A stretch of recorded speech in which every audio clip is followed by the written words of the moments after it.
Hi everyone, thanks for clicking. Today I'm gonna teach you several simple patterns that are very often used in Russian.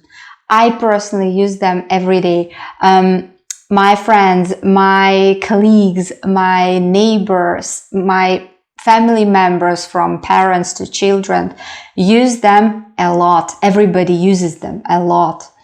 And of course they are very essential to tackle. What are they? Possibility and necessity patterns. Here they are. They all are a special kind of adverbs. And what is important here, we start our sentences with them. Well, let's translate them. МОЖНО. It's possible to do something. We can do that. МОЖНО. The first syllable is stressed. The second word is ПОРА. ПОРА. The last syllable is stressed. That is why first O in this word is pronounced as A. ПОРА. It means it's time to do something. The next word is ВАЖНО. ВАЖНО. It's important to do something. The next words are необходимо или НУЖНО. Необходимо. Let's pronounce it once again and very slowly. Необходимо. Необходимо. Необходимо. Или нужно. Нужно. It's necessary to do something. I need to do something.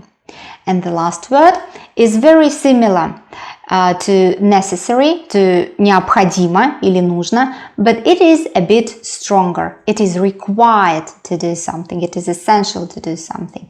НАДО. НАДО. The first syllable is stressed. That is why last O is pronounced as A. НАДО. НАДО. Again. МОЖНО. ПОРА. ВАЖНО. Необходимо или нужно. And the last one, НАДО. As I said, we put these words at the beginning of our sentence, but there is no subject. Such sentences without a subject exist in Russian and are called impersonal sentences. We sort of describe a situation in general rather than our own needs and necessities. Examples? Of course. Что мы будем делать? Погода хорошая, можно поехать за город. Сколько времени? Уже 5:30, пора выходить. Важно понимать, что изучение языка занимает какое-то время. Необходимо заполнить эту форму и оплатить пошлину. Сегодня надо отправить письмо, иначе оно не придет вовремя. Now you see how it works.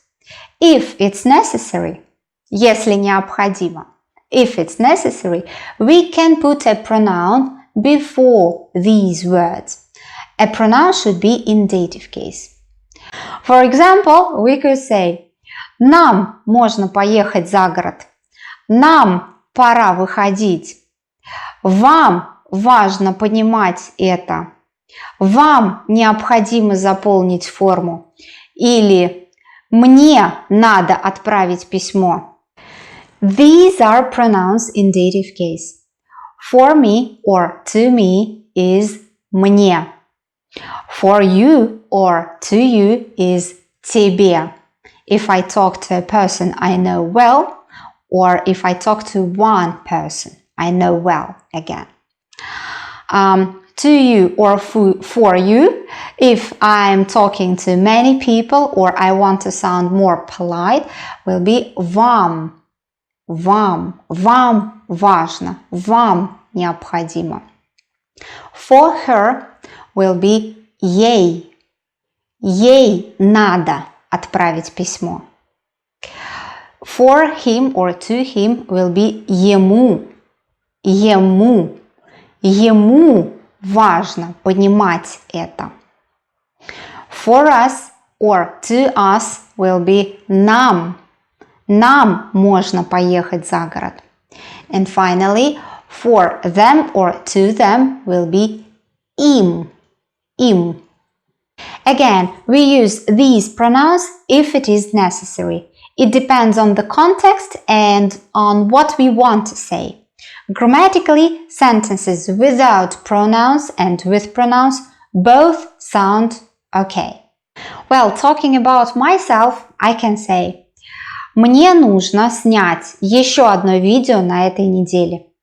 Мне важно снимать видео регулярно. На выходных нам можно поехать к друзьям, но перед этим надо купить подарок для их дочки, потому что недавно у нее был день рождения. So practice like that. What is important for you to do this week? А сейчас мне пора пить кофе. That is why. See you next time. Увидимся в следующий раз. Всем пока.